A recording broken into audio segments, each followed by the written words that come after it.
Good morning श्रोतागणों। तो अभी हाजिर हुए हैं सुबह की प्रमुख खबरों के साथ। तो इससे पहले खबरों के सिलसिले को शुरू करें, निवेदन रहेगा कृपया चैनल को जरूर सब्सक्राइब करें। तो प्रस्तुत हैं आज सुबह की प्रमुख खबरें। हिमाचल के 5 बैरियरों पर फास्टैग से वसूला जाएगा प्रवेश शुल्क, लंबी लाइनों से मिलेगा छुटकारा। हिमाचल प्रदेश के 5 टोल बैरियरों पर जल्द ही फास्टैग से प्रवेश शुल्क वसूला जाएगा। इस व्यवस्था के शुरू होने से बाहरी राज्यों के नंबर वाले वाहनों को नकद राशि देने के लिए लंबी लाइनों में लगने से छुटकारा मिल जाएगा। वहीं बिलासपुर, परवाणु, सिरमौर, नूरपुर और ऊना में स्थित टोल बैरियरों से इसकी शुरुआत की जा रही है। वहीं पहले चरण में 4 लेन से जुड़े टोल बैरियरों पर व्यवस्था लागू होगी। शेष में कुछ समय बाद फास्टैग से प्रवेश शुल्क वसूला जाएगा।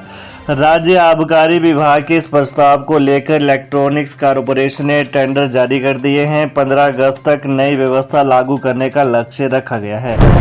हिमाचल के कुपवी के कुलभूषण मांटा को मरणोपरांत मिला शौर्य चक्र। राष्ट्रपति द्रौपदी मुर्मू ने राष्ट्र के लिए सर्वस्व बलिदान करने वाले जाबाजों का सम्मान किया है। उन्होंने रक्षा अलंकरण समारोह चरण 1 में सशस्त्र बलों, केंद्रीय सशस्त्र बलों, राज्य व केंद्र शासित प्रदेश के पुलिसकर्मियों को 10 कीर्ति चक्र, 10 मरणोपरांत और 26 शौर्य चक्र, 7 मरणोपरांत प्रदान किए। हिमाचल के शिमला जिले के कुपवी क्षेत्र के सेना में राइफलमैन कुलभूषण मांटा को मरणोपरांत शौर्य चक्र दिया गया। यह सम्मान उनकी मां और पत्नी नीतू ने प्राप्त किया। बता दें, मांटा जम्मू कश्मीर के बारामूला में आतंकी मुठभेड़ में बलिदान हो गए थे। राष्ट्रपति भवन में पिछले कल आयोजित समारोह में यह पुरस्कार इन कर्मियों को विशिष्ट वीरता, अदम्य साहस और कर्तव्य के प्रति असाधारण प्रदर्शन के लिए प्रदान किए गए हैं। ओटीए भर्ती के परीक्षा परिणाम पर सरकारी पेंच भुगतान का मामला उलझा। Operation theatre assistant OTA post code 1073 के 162 पदों की लिखित परीक्षा के परिणाम सरकारी पेंच फंस गया है। यह परिणाम सरकारी औपचारिकताओं में उलझ गया है। हिमाचल प्रदेश राज्य चयन आयोग का ट्रेजरी कोड अभी तक सृजित नहीं हो सका है। इस वजह से इस परीक्षा का आयोजन करने वाली आउटसोर्स एजेंसी एडिसल का भुगतान नहीं हो पा रहा है। 35 लाख के इस भुगतान के बाद एजेंसी की तरफ से आयोग को लिखित परीक्षा का परिणाम जारी किया जाएगा। ऑनलाइन गेम के चक्कर में बैंक मैनेजर ने डुबो दी 68 लोगों की कमाई, कोर्ट ने रिमांड पर भेजा। राजधानी के एक निजी बैंक के रिलेशनशिप मैनेजर ने ऑनलाइन गेम के चक्कर में 68 खाता धारकों के 3 करोड़ 80 लाख रुपए डुबो दिए। मैनेजर ने खाता धारकों से म्यूचुअल फंड में निवेश करने के नाम पर पैसे लिए थे। इसका खुलासा तब हुआ जब खाता धारकों को 3 गुना रिटर्न नहीं आया। उन्होंने मैनेजर से बात की तो रिटर्न आने की बात करता रहा। इससे खाता धारकों को ठगी का एहसास हुआ और इसकी शिकायत बैंक के बड़े अधिकारी को दी। मामले की जांच की गई तो करोड़ों की ठगी का खुलासा हुआ है। यह मामला निजी बैंक की कुसुमपट्टी शाखा में साल 2022 का है। इसमें पहली एफआईआर 12 जनवरी 2023 में दर्ज की गई थी तथा गिरफ्तारी वीरवार शाम को हुई। आरोपी अरविंद 32 वर्षीय पुत्र राम सिंह मकान number 8 block number 2 sector 1 Parwanoo का रहने वाला है। मैनेजर ने खाता धारकों को प्रलोभन दिया था कि इस राशि का म्यूचुअल फंड में निवेश करने जा रहा है, इससे 3 गुना रिटर्न मिलेगा। खाता धारक बैंक मैनेजर के झांसे में आ गए और अपने खून पसीने की कमाई मैनेजर को दे दी। शादी और पार्टी में शराबनोशी तो होगा समारोह का बहिष्कार, जुआ खेलने और नशा बेचने पर जुर्माना। महिलाओं ने नशे के खिलाफ मोर्चा खोल दिया है। शिलाई विधानसभा क्षेत्र की कमरऊ तहसील के विकासखंड तिलोड़धार की टिटियाना पंचायत में शादी समारोह और दूसरी पार्टियों में शराब परोसे जाने पर पूर्ण प्रतिबंध लगा दिया गया है। क्षेत्र की महिलाओं ने निर्णय लिया है कि ऐसा करने वालों के खिलाफ कड़ी कार्रवाई की जाएगी। उस कार्यक्रम का सामूहिक बहिष्कार किया जाएगा जहां पर शराब परोसी जाएगी। इसके अलावा महिलाओं ने पंचायत में जुआ खेलने, नशा बेचने वालों के खिलाफ 5,000 रुपये जुर्माना की बात कही है। उनका कहना है कि यदि जुर्माने के बाद भी लोग नहीं सुधरे तो उनके खिलाफ पुलिस में मामला दर्ज करवाया जाएगा। टिटियाना पंचायत की महिलाओं की एक बैठक साठी पाशी का चौतरा महासू देवता के मंदिर प्रांगण में हुई। इसकी अध्यक्षता पंचायत प्रधान पार्वती शर्मा ने की। ईवीटी मशीनों से परेशान परिचालक। हिमाचल पथ परिवहन निगम ने अपने परिचालकों को इलेक्ट्रिकल व्हीकल टिकटिंग ईवीटी मशीनें दी हैं, जिनके जरिए से वे बसों में यात्रा करने वाले यात्रियों का टिकट काट रहे हैं।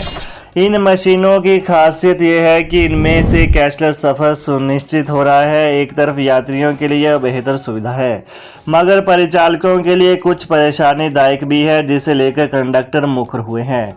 उनकी ओर से प्रबंधन को इस संबंध में लिखित शिकायत दी गई है।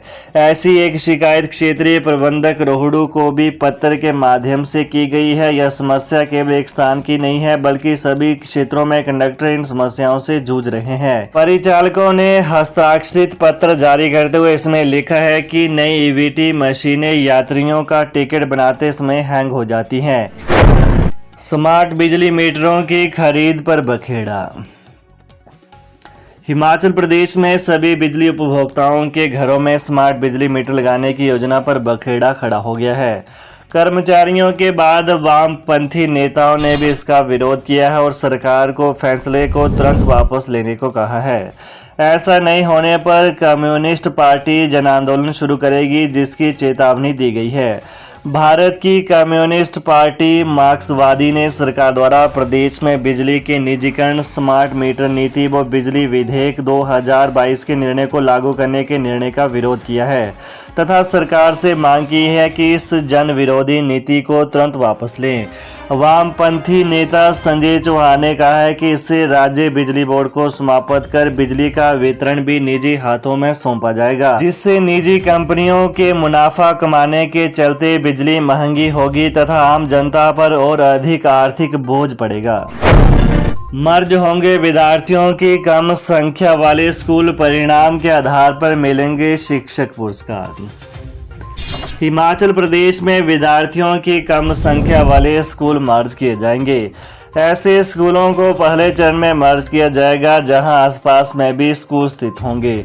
इन स्कूलों के विद्यार्थियों और शिक्षकों को साथ लगते स्कूलों में शिफ्ट किया जाएगा। शिक्षा मंत्री रोहित ठाकुर की अध्यक्षता में पिछले कल राज्य सचिवालय में हुई विभागीय समीक्षा बैठक में यह फैसला लिया गया। वहीं शिक्षा मंत्री ने बताया कि शिक्षा की गुणवत्ता से किसी भी प्रकार का समझौता नहीं होगा। स्कूलों में पर्याप्त संख्या में शिक्षकों की नियुक्ति करने के लिए यह फैसला लेना जरूरी हो गया है। शिक्षा मंत्री की अध्यक्षता में हुई बैठक में फैसला लिया गया कि अब राज्य स्तरीय शिक्षक पुरस्कार के लिए शिक्षकों के चयन का मुख्य आधार परीक्षा परिणाम रहेगा। अन्य गतिविधियों को भी देखा जाएगा, लेकिन प्राथमिकता सर्वश्रेष्ठ परिणाम देने वाले शिक्षकों को ही दी जाएगी। एचआरटीसी के पेंशनर भड़के, इसलिए दिखाई नाराजगी। एचआरटीसी अभी तक अपने पेंशनरों को पेंशन का भुगतान नहीं कर पाया है। इस पर पथ परिवहन निगम पेंशनर कल्याण संगठन के राज्य अध्यक्ष केसी चौहान, प्रधान राजेंद्र ठाकुर, उपाध्यक्ष दयाल सिंह कंवर, महासचिव सुरेंद्र गौतम, कोषाध्यक्ष सोहनलाल चौहान व प्रेस सचिव देवेंद्र चौहान ने एक संयुक्त बयान में सरकार व निगम प्रबंधन से मांग की है कि निगम के पेंशनरों के साथ वित्तीय लाभों को लेकर सौतेला व्यवहार न किया जाए।